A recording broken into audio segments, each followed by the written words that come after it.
Muhammad. Ibu-ibu jamaah rahimakumullah.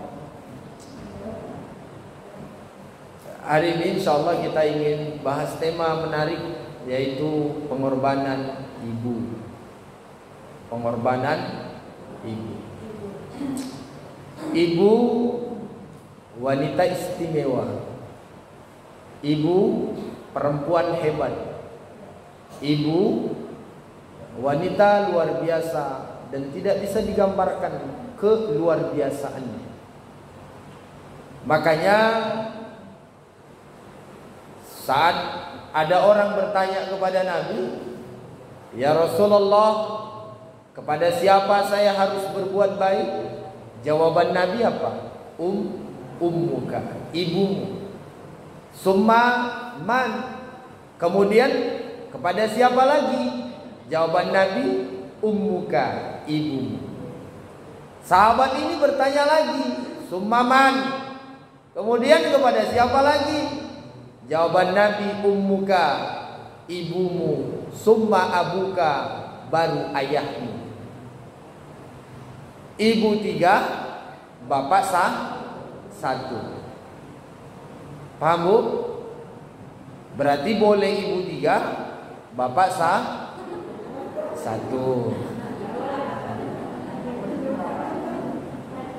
Katanya tadi iya.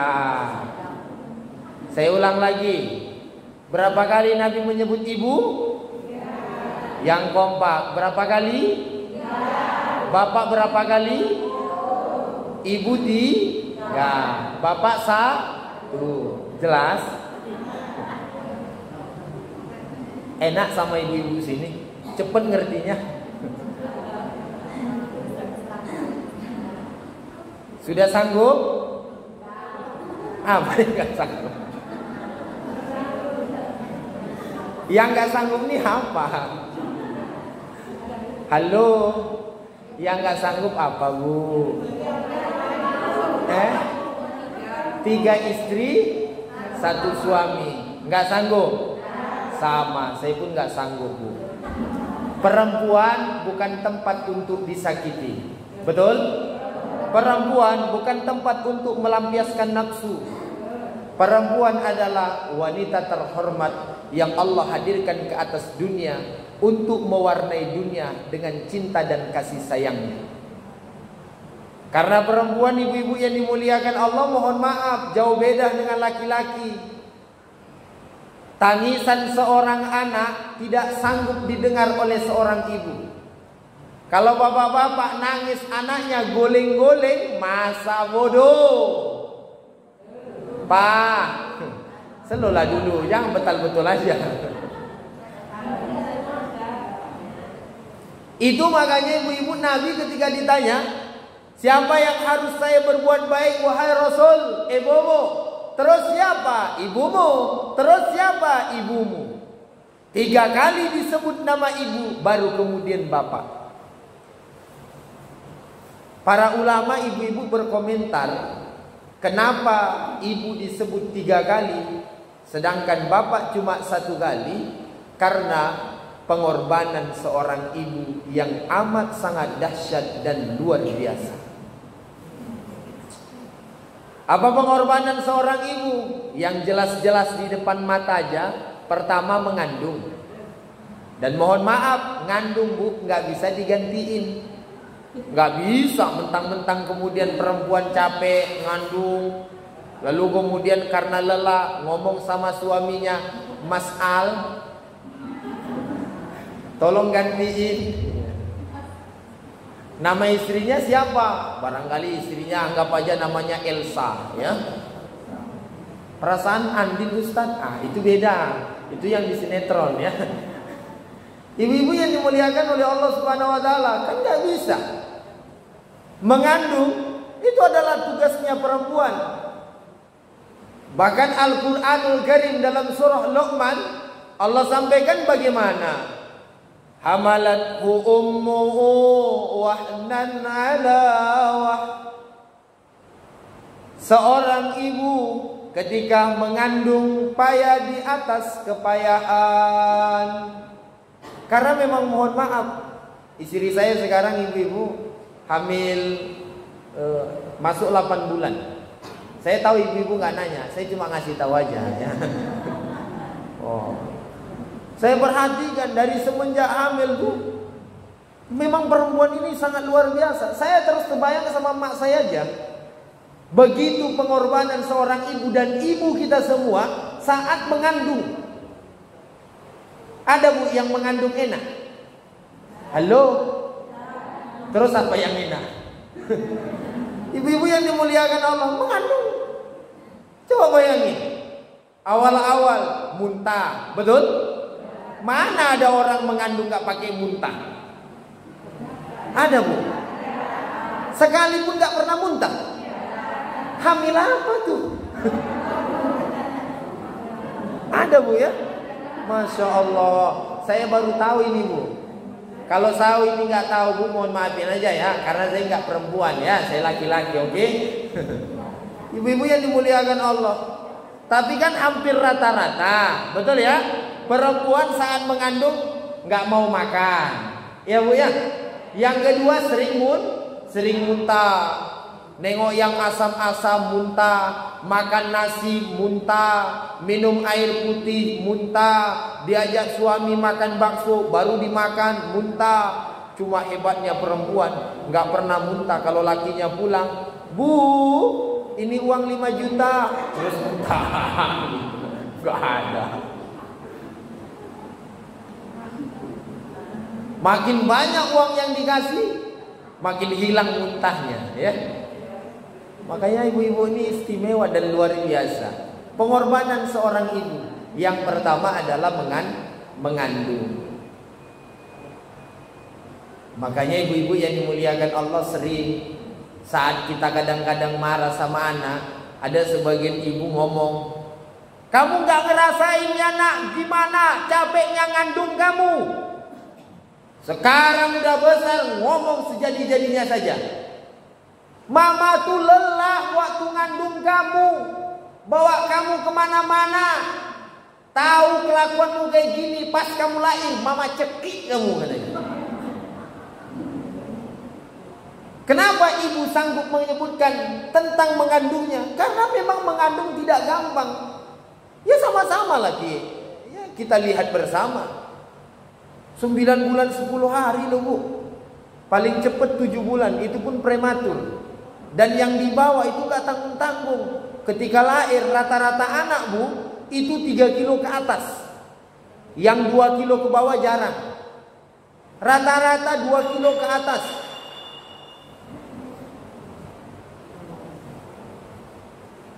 Itu mengandung juga tuh.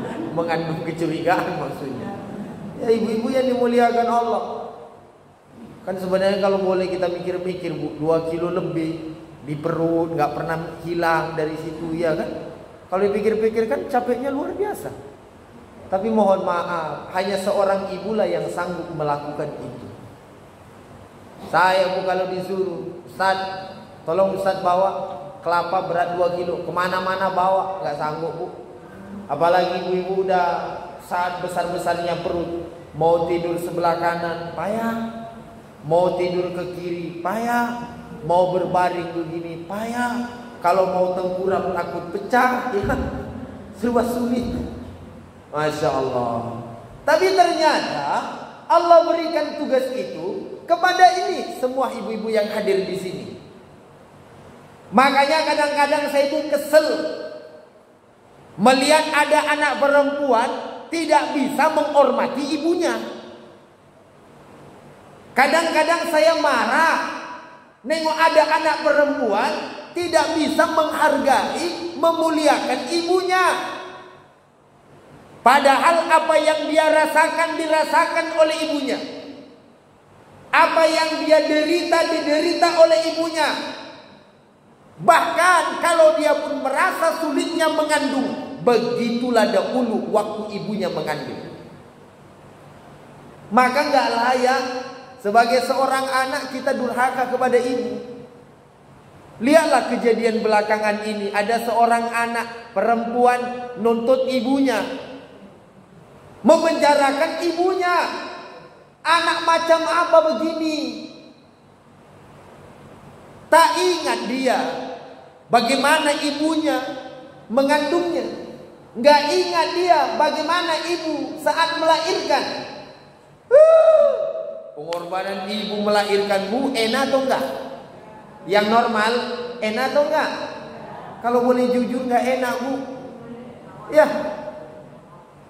Saya tahun 2017 bulan 3 tanggal 5 anak pertama saya lahir. Oh ya Allahu Rabbi. Di situ saya baru tahu, Bu. Istri saya pegangan saya. Megang bukan pegangan kasih sayang. Meres. Biru-biru badan saya dibuat gini saya. Megang. Dokternya ngomong, ayo Bu tarik nafas. Kata istri saya, pegangan itu gak tanggung-tanggung. Megang bukan megang pelan. Ini saya dipegang sekuat-kuatnya. Ya Allahu Rabbi, bukan hanya istri saya yang kesakitan. Istri saya menangis, saya menangis. Istri saya menangis karena mau melahirkan. Saya menangis karena dicubit sekuat-kuatnya.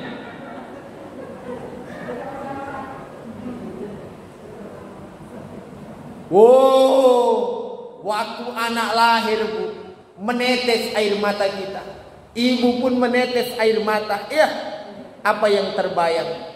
Seorang istri terbayang. Begitulah perjuangan ibunya. Saya sebagai suami terbayang. Begitu juga lah perjuangan emak saya dulu. Kami, Bu, mohon maaf, kami bersaudara 10 orang. Saya anak nomor 5. Saya tahu juga ibu nggak nanya-nanya kan, saya cuma ngasih tahu aja. 10 orang kami, saya anak nomor 5. Oh, luar biasa. Makanya kemarin ibu-ibu, waktu saya di Indosiar tahun 2019, kenapa saya menang? Karena saya itu punya nazar. Barangkali itu salah satu di antara asbab saya menang, karena saya punya nazar. Apa nazar saya? Ya Allah, kalau seandainya saya berangkat ke Jakarta ini, bukan karena saya pengen terkenal di mana-mana, bukan karena saya pengen jadi artis, walaupun udah jadi artis sekarang, Bu, ya Bu. Ya, hitam-hitam manis gini, Bu, saya ini artis, Bu. Serius nih. Orang masuk TV itu cuma 2, Bu. Pertama dia ganteng betul, kayak Raffi Ahmad, Arya Saloka, ya, Billy Saputra. Yang kedua, Bu, kalau dia jelek betul. Sekarang aku mau nanya sama ibu-ibu, menurut ibu-ibu aku masuk TV karena aku ganteng atau karena aku jelek? Karena apa? Ganteng, Bu?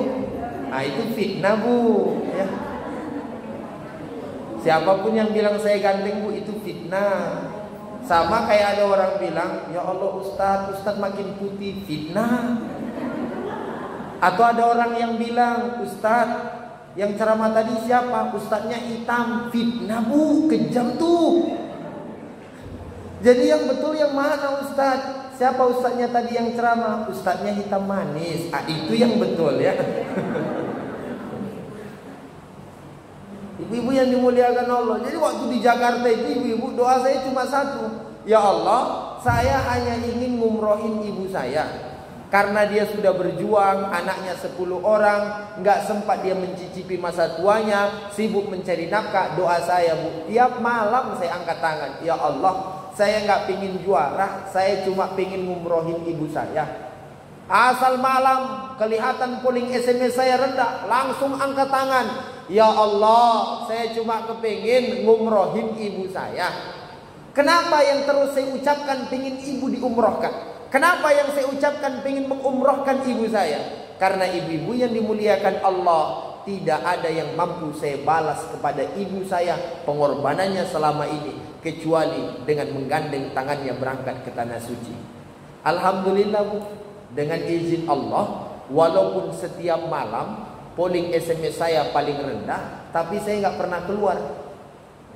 Misalnya yang keluar malam hari ini 4 orang, yang pulang 1. Alhamdulillah, Bu, saya terus nomor 3. Nanti malam hari ini cuma 3 peserta, yang pulang 1. Apakah saya nomor 1? Enggak, saya nomor 2. Enggak jadi pulang, Bu. Waktu mau masuk grand final itu 4.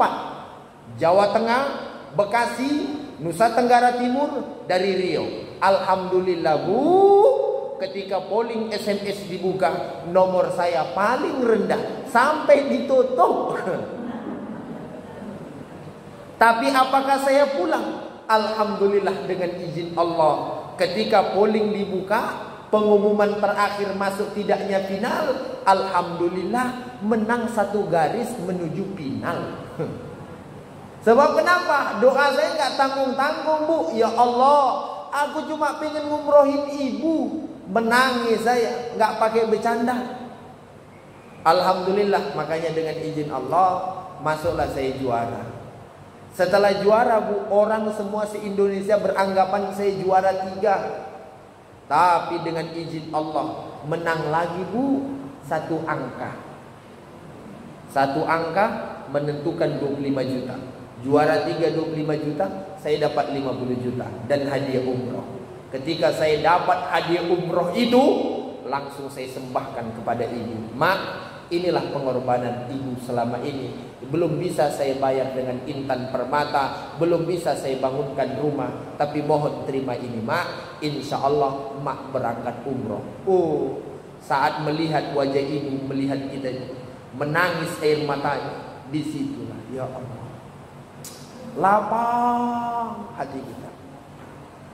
Apalagi tahun 2019 ketika sama-sama berangkat kami umroh. Ya Allah Rabbi, saya pegang tangannya Bu, keliling labbaik Allahumma labbaik, labbaik Allahumma labbaik. Nangis dia Bu, ya nangis.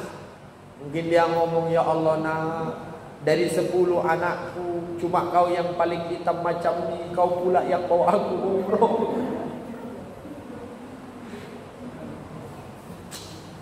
Ya Bu ya, mungkin ibu-ibu masih terbayang kalau sempat yang megang tangan itu adalah kita. Yang megang tangan ibu adalah anak ibu. Yang gendong ibu berangkat haji umroh nanti itu adalah anak ibu. Beda Bu. Kalau yang bawa kita umroh itu uang kita sendiri, biasa. Saya lah sekarang Bu, saya bisa berangkatin emak saya umroh. Anak saya nanti belum tentu. Begitulah besarnya pengorbanannya. Makanya ketika di Makkah itu mak saya sering saya candai. Bisa bahasa Arab Mak? Jangankan bahasa Arab, bahasa Indonesia aja berpasir-pasir. Tapi itulah dia. Dia nggak peduli pendidikannya rendah.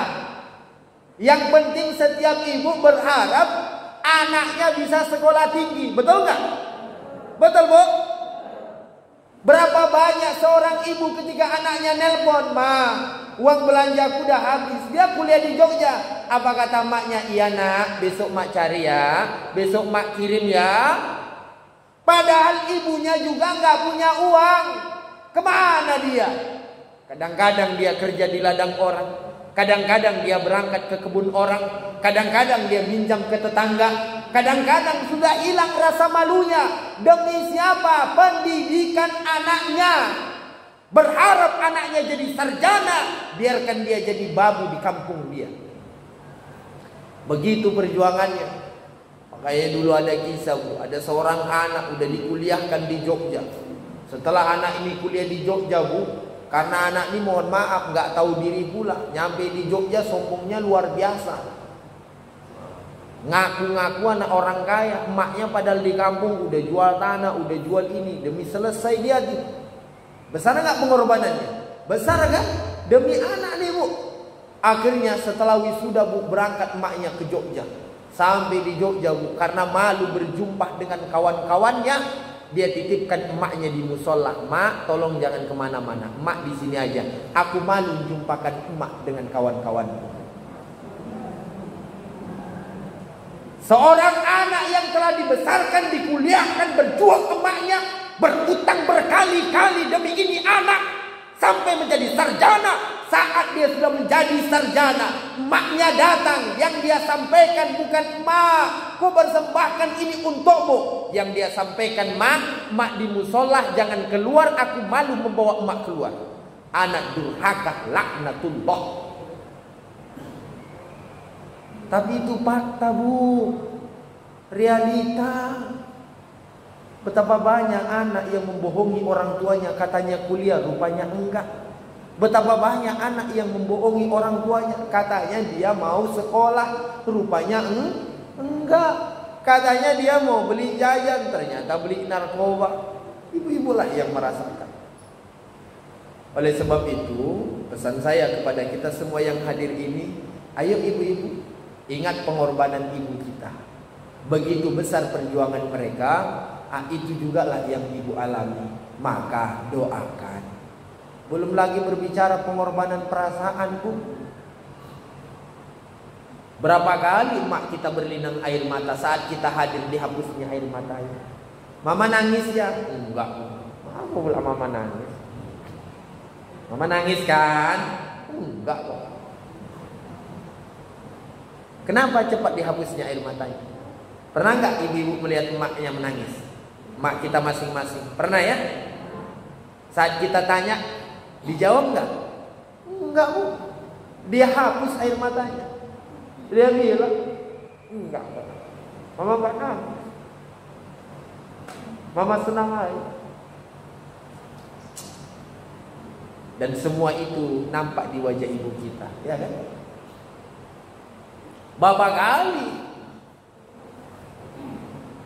sebenarnya mak kita pingin beli ini, tapi saat kita datang, merengek kita ngomong, "Ma, aku pingin itu, ma, aku pingin itu." Kata mak kita apa?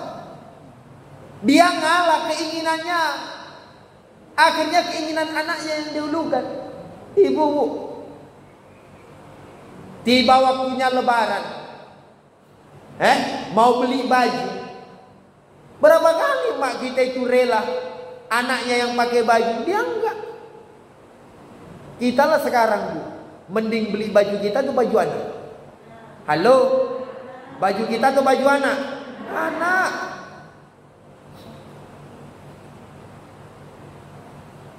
Kalau anak kita sakit, pusingnya luar biasa, Bu. Sesakit-sakitnya suami, seorang ibu masih tenang ngadapin. Tapi kalau udah anak yang sakit, tahan. Kalau suami sakit kan paling modalnya cuma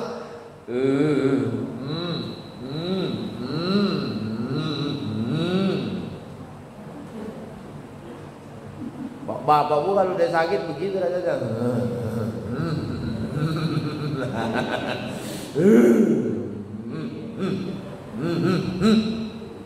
Ibu pun jawab dari belakang. Makanya kemarin jadi bilang jangan main, terus kan malam pergi juga, kan sakit, tahu rasa sendiri kan? Itu istrinya ngomong dari belakangmu. Cepatlah buatin air minum. Saya sambil ngomel tuh. Tapi kalau anak yang sakit, Bu, ngomel ibunya nggak banyak, cemasnya lebih tinggi, ya kan, Bu? Saya pun nggak tahu itu kenapa ibu-ibu kalau suami sakit cemasnya cuma dikit. Entahlah karena mikir ya kan, matilah kau bang, aku udah nggak tahan, aku bang. 9 tahun kita nikah, mau sakit kali aku bang. Belanja jarang-jarang abang kasih. Ngomong sama aku kasar, kalau sama tetangga ramah. Kemana, Bu? Ibu-ibu yang dimuliakan oleh Allah Subhanahu wa taala. Begitulah. Makanya ibu-ibu ya, hormati, hargai pengorbanan seorang ibu. Bahkan ibu-ibu, ada sebuah riwayat, orang dengan bangga menjumpai Nabi dan berkata, "Ya Rasulullah, saya udah bawa ibu saya gendong naik haji." Dia bawa ibunya, Bu, dia gendong berangkat haji. Lalu setelah itu dia ngomong, "Wahai Rasul, apakah dengan saya menggendong ibu saya sudah terbayarkah selama ini pengorbanan dan perjuangan ibu?" Jawaban Nabi, Bu, andai kata pun engkau bawa ibumu berulang-ulang kali, bahkan setiap tahun berangkat haji, engkau gendong, lalu kemudian engkau antar balik, belum tentu bisa membalas dan membayar satu tetes air susu yang engkau minum dari ibu.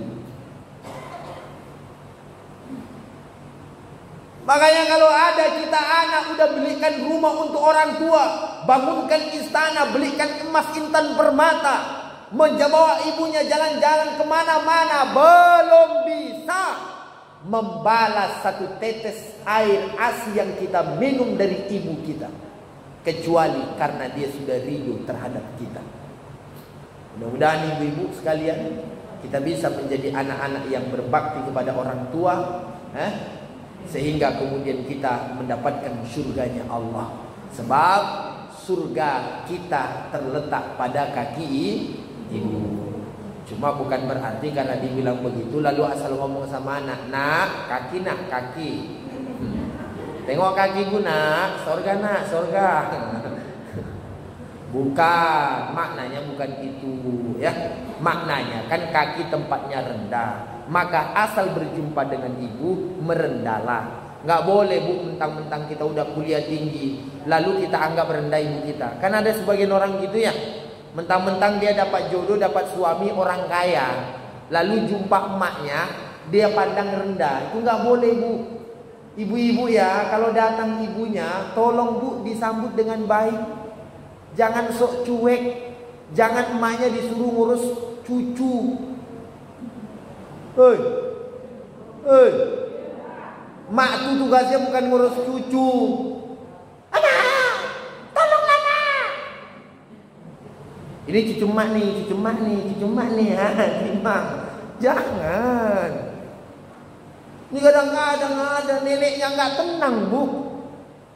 Mau tidur neneknya, mak, rapat sama